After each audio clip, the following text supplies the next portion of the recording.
Hi everyone, my name is Rianne Herrera and I'm going to be giving a presentation on how to protect yourself against your phone. So, we have apps on our phone. According to Marzieh Zark, a writer for LifeWire 2018, she states, "An app is a software program running on any platform.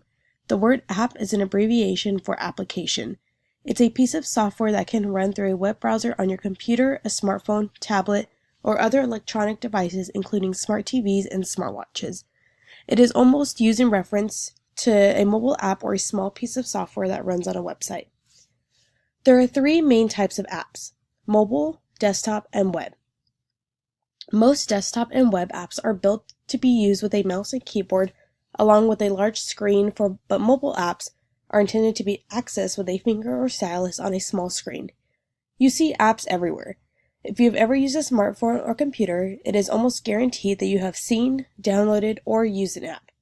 For example, nearly everyone has some sort of social media on their phone: Instagram, Twitter, Pinterest. There are apps for nearly everything: to play games, check your email, calculate the amount of calories you consumed, and the list goes on.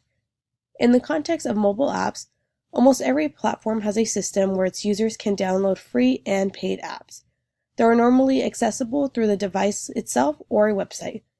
For example, the Google Play Store and Amazon Apple Store are two places where Android users can download mobile apps.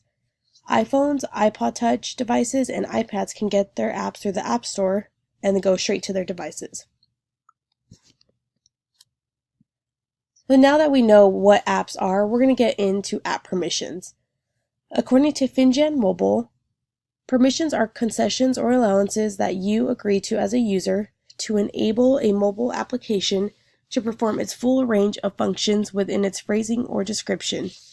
Each permission sets out the conditions that the app may affect or may affect it in turn within the application it's installed or its use. The design and coding of an app will to a large extent dictate the permissions it needs to ask for, but the rules and restrictions of the operating system it's running on will also play a part in this. Android users will recognize permissions from the long list of them typically presented within their product description at the Play Store, or in the dialog presented to the user ensuring that "I agree" just before an app is installed.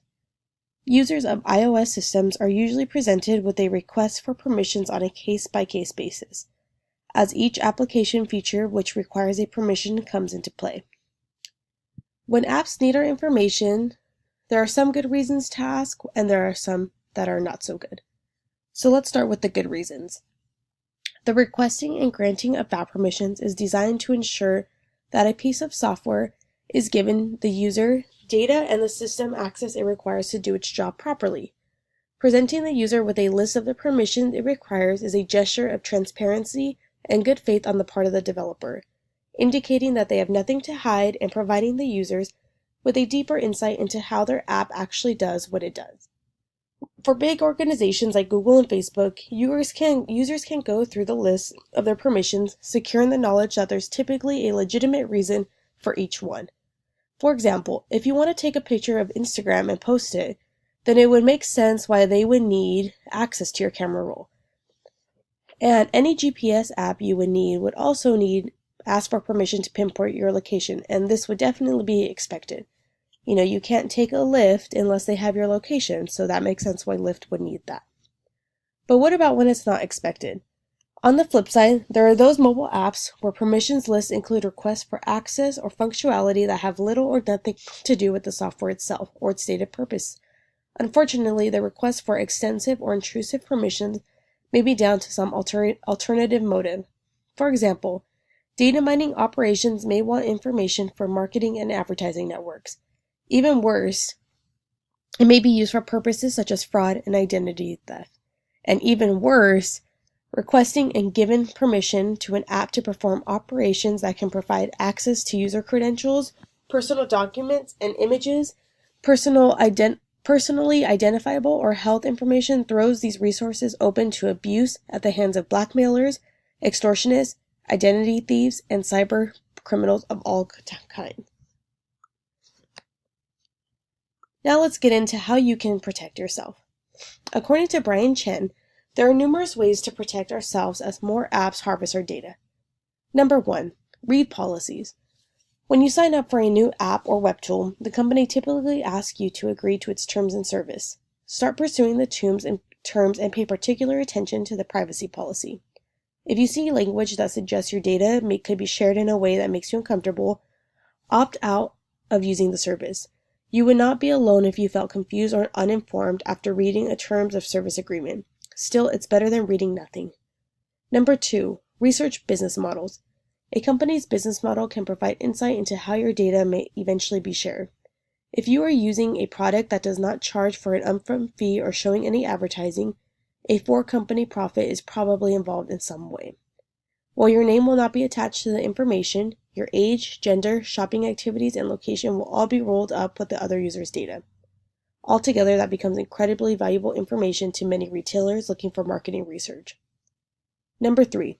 Audit apps. It's worthwhile to periodically check your online accounts to see which apps are hooked into them.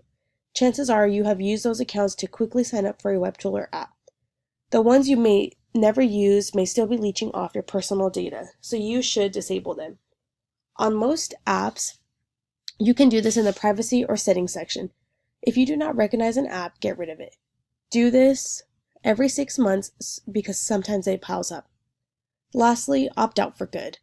Deleting your app from your phone or computer often isn't enough. You'll remove data from the device itself, but not from the company's servers. If you lost trust in a company, make the cleanest break possible and just delete your account. That concludes this presentation.